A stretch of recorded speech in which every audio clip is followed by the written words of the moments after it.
조철의 579 코나 95회 방송입니다. 여러분들 안녕하십니까?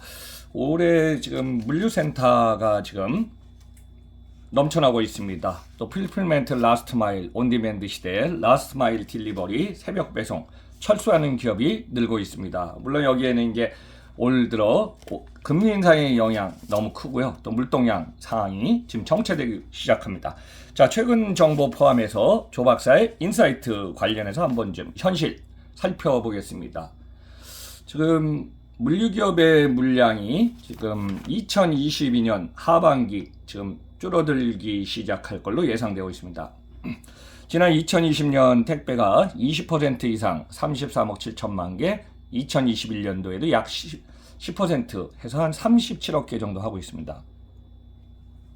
올해 택배 물량 소폭 상승이나 비슷한 상황으로 갈 걸로 지금 예상되고 있고요.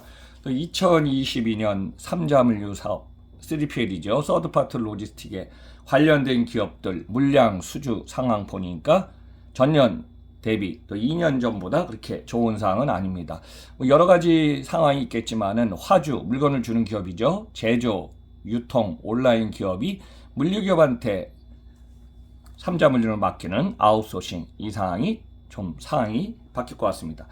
즉 최근 들어서 이제 기업들이 그전에는 물류센터를 갖다가 분산시켰습니다. 그래서 거점 전략으로 작은 규모를 많이 갖고 가고 결국은 거점 간 이동에 중요한 상황이 있었는데요.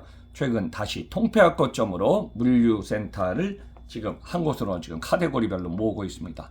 그래서 2022년 4분기 상황은 지금 전 세계의 상황하고 같이 맞물려 가기 때문에 여러분들 아시기에 뭐 상황을 보면은 올해 금리 인상 연준이 이제 한 번 지금 더 남았죠. 한두 번 남았는데 이 상황이 앞으로 올해 내년 2022년은 뭐 성장률 예상 목표치 그냥 그대로 진행되고요. 2023년 상반기까지 어려운 상황, 길게는 2023년, 더 길게는 2024년 상반기까지 이 상황이 계속 이어질 걸로 보고 있습니다.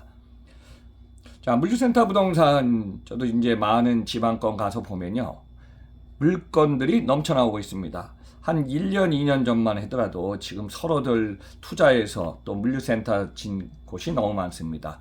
자, 땅을 갖고 있는 토지주, 시행사, 시공사, 금융사, 중간에 코디네이트 해주는 기업들, 뭐 직접 뛰어든 기업들, 무수히 많은 기업들이 물류부동산에 지금 뛰어들었습니다. 근데 최근에는 특히 이제 상온, 냉동, 냉장 모든 쪽에서 거점 전략에서 도로변 아니면은 좀 입지가 안 좋은 상황은 계속 지금 쏟아져 나오고 있는 상황입니다. 그래서 코로나 이전에 저는 이렇게 한번 정리합니다. 제가 방송에서 2019년에 한국의 물류센터도 큰 사이클이 있었기 때문에 이 코로나가 오기 전에 한번 숨고르게 하면서 재정비해야 된다 그랬는데 코로나로 오면서 집 앞 배송, 온디맨드 시대에 빨리빨리 라스트 마일 딜리버리 또 물류 거점 이것이 지금 다시 주목되고 물동량이 늘다 보니까요. 물류센터가 지금 너무 많이 생겼습니다. 상온이 부족하다니까 상온이 생겼고 저온 냉동 냉장이 적다니까 지금 저온 냉동 냉장이 안성 쪽으로 또 용인, 이천 밑으로 그냥 많이 생겼습니다. 결국은 많이 생긴 만큼 그만큼 다음에는 물건이라든가 물류센터가 많이 지금 줄어드는 상황이 될 겁니다. 그래서 앞으로 물류센터 부동산 올해뿐만 아니라 내년도, 후년도까지 지금 상황 지금 지켜봐야 되고 숨고르기 상황에 지금 들어갈 걸로 예상되고 있습니다.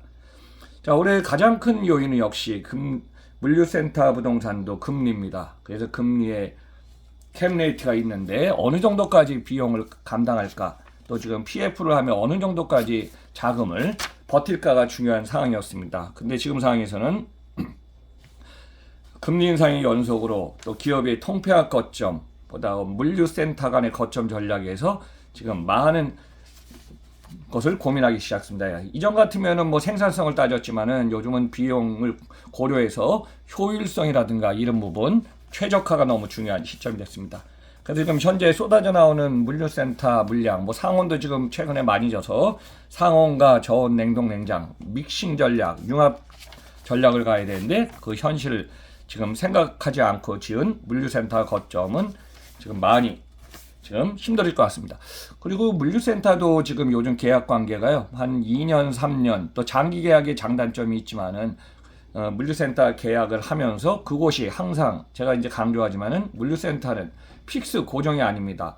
화주나 거래처 간의 물동량에 따라서 수출입, 수입, 물류의 어떤 이런 상황에 따라서 2년, 3년 아니면 통폐합 거점에 따라서 거점 전략이 수시로 바뀝니다. 그래서 이 거점 전략에 따라서 물류센터 크게 변화할 걸로 예상하니까 한번 참고하시기 바랍니다. 자, 주목받고 있는 필필멘트하고 라스트 마일 서비스, 딜리버리, 퀵커머스, 새벽 배송 관계입니다. 저는 이제 우리나라 물류 비용 중에 좁은 땅에 전국에 방방곡곡 트럭이 지나가고 있습니다. 그래서 유일하게 트럭킹이 가능한 국가인데요. 지금 물류센터, 우리 물류의 총 비용 중에 재고 보관 센터 비용 20에서 25%, 수배용 비용 50에서 많게는 60%까지 비용이 들어갑니다. 기타 인건비, 정보비, IT비 뭐 이게 다 포함되겠죠. 그러면 이 상황에서 지금 우리가 장거리 노선을 수송, 서울, 부산까지 가는 수송이라고 합니다. 그리고 5km, 10km, 반경 뭐 15, 20 도는 걸 우리는 밀집도 배송이라고 그러죠. 그럼 밀집도 배송은 라우팅 동선에 따라서 물량이 많아야지 그만큼 당연히 수익 구조가 올라가게 되어 있습니다. 그래서 물류는 네트워크 거점 간 전략 사업입니다. 지금 뭐 쿠팡이 투자는 많이 해서 지금 네트워크를 했지만은 쿠팡은 일요일 날도 갖다 주고 빠른 배송, 물량이 지금 모아서 많이 늘어났기 때문에 쿠팡의 수익 구조는 점차 줄어나갈 수밖에 없는 것입니다. 근데 이 상황에 지금 물류 기업이 마케팅처럼 선투자를 많이 해갖고 또 투자 시리즈 A, B, C, D를 많이 받은 상황이 중요한 게 아니라 지금은 경쟁 간의 지금 기업 간의 경쟁이기 때문에 물량의 밀도와 배송거리 또는 여기에 따라 물건을 로딩, 최저가 싣고서 달려서 그만큼 비용에 비해서 수익이 나와야 되는 구조를 가야 됩니다. 자, 대표적으로 1톤 탑차 한번 볼까요? 택배 관련 1톤 탑차, 저온 냉동 냉장 탑차가 움직이면 보통 적재율이 있습니다. 로딩률이 해갖고 벌써 70, 80. 보통 이제 만차로 거점 간이 이동할 때는 B2B면은 만차로 해서 로딩 해주면 대바링 해주면 되지만은 라우팅 동선을 돌면서 이동할 때는 여유 공간이 있어야 됩니다. 그래서 한 80%의 적재율이 있어야 되고요. 당연히 물류센터 업전도 마찬가지입니다. 만평의 물류센터를 여러분도 한번 생각해 봅시다. 입고라인, 출고라인, 그 다음에 임시 장소가 있고 로케이션을 올려놓을 때 그 지금 지게차를 올리는 이 상황이 있습니다. 그래서 그 상황에서 보통 70에서 80, 그러니까 80% 정도 지금 로케이션 상황을 두고 여유 공간을 두지 않으면요, 결국 그냥 캐파가 꽉 차면은 동선이 움직이기가 힘듭니다. 그래서 이런 상황에서 물류센터도 수배송, 차량도 거점 간 전략의 가장 중요한 거는 회전율 경쟁입니다. 그래서 상황 차이를 높이고요. 여기에 따라서 삼자물류 기업도 점차 가격 경쟁에서 지금 계속 치중한 기업도 지금 가치 경쟁이라든가 단가가 높은 쪽으로 지금 가고 이쪽을 해야지 수익 구조가 더 좋을 걸로 보고 있습니다. 자, 제가 올해 들어서 지금 스타트업 기업들도 많이 지켜보고 있고 좀 관련해줘서 제가 기업들을 보면요. 자, 우리가 이제 금리도 그렇고 기업의 투자 자금이라든가 이런 시장 상황이 좋을 때는 스타트업이나 A, B, C, D 여러 가지 시리즈에 올라가면서 규모도 커지지만은 올해 지금 상반기부터 하반기 들어서 더 스타트업 기업에 지금 투자를 갖다 고려한 게 아니라 지금 멈추는 기업들이 투자자들이 많이 늘고 있습니다. 자, 은행권도 마찬가지입니다. 2022년 6월 상반기보다 거의 금리 인상이 뭐 이렇게 미국의 연준의 금리 인상이 0.75 자이언트 스텝 두 번 하고 지금 한번 이번에 또 0.75 아니면 0.25 갈 것 같은데요. 이 상황에서 지금 하반기부터 금융권도 PF를 갖다가 풀지 않고 있습니다. 자, 이 상황은 결국은 투자에 대해서 캐시 플로 유동성 자금이 어느 정도 멈추면은 그 다음 배팅을 갖다 사업을 확장하기에 한계가 올 것 같습니다. 대표적으로 이제 이 기업 중에 저도 한 10여 년 가까이 봤지만은 플랫폼에서 또 이륜차 오토바이 퀵 서비스의 메시코리아 같은 경우는 그 사업까지는 잘했지만은 MFC 마이크로 풀필먼트 센터라든가 사륜차 트럭을 사용해서 거점 전략 또 새벽 배송 관련해서 비즈니스를 확장하다 보니까 결국은 자금력이 지금 많이 묶여서 지금 매각 상황까지 오게 된 것이죠. 2021년도에 매출 3천억 이상 했고 영업손실이 한 330억 이상에다가 또 지금 대표하고 관련된 분의 지분을 갖다가 360억 대표 맡기면서 지금 자금을 빌렸었기 때문에 그거에 대한 상한이 11월이고 이 상황에서 지금 기업의 주관사를 통해서 지금 매각이 지금 시장으로 지금 나온 상태입니다. 그래서 기업 입장에서는 진짜 경쟁 기업이 많은 상황이지만 특히 이제 새벽 배송 같은 경우는 그만큼 인건비라든가 물량이라든가 네트워크 이 부분에서 비용이 많이 발생하기 때문에 기업들이 새벽 배송을 지금 들어왔다가 여러 다수의 기업들이 지금 철수하는 이유가 여기에 있는 것입니다.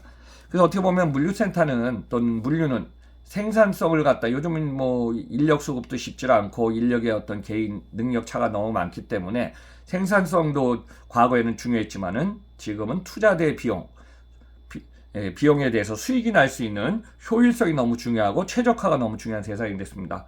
그래서 제가 이제 결론 한번 이렇게 얘기했습니다.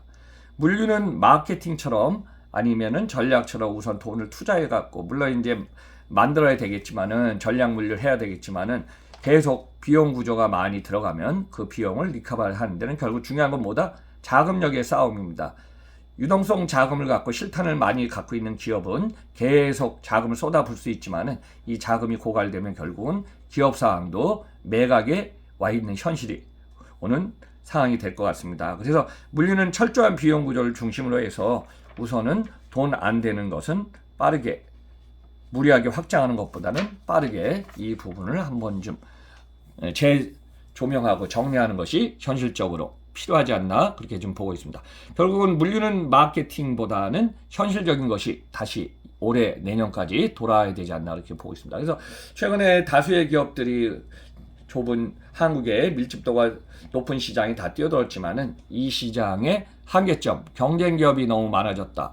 또 치고 나가려니까 역시 그 다음에는 고객이 선택해주는 소비자의 반응이 너무 중요하고 자금력이나 네트워크, 플랫폼의 싸움이 계속 장기전으로 갈 것 같습니다. 자, 오늘 579 코너 95회 방송은 물류센터 새벽 배송 철수 기업 이유와 현실상 한번 정리해봤습니다. 여러분들 다음 방송까지 안녕히 계십시오. 항상 감사합니다.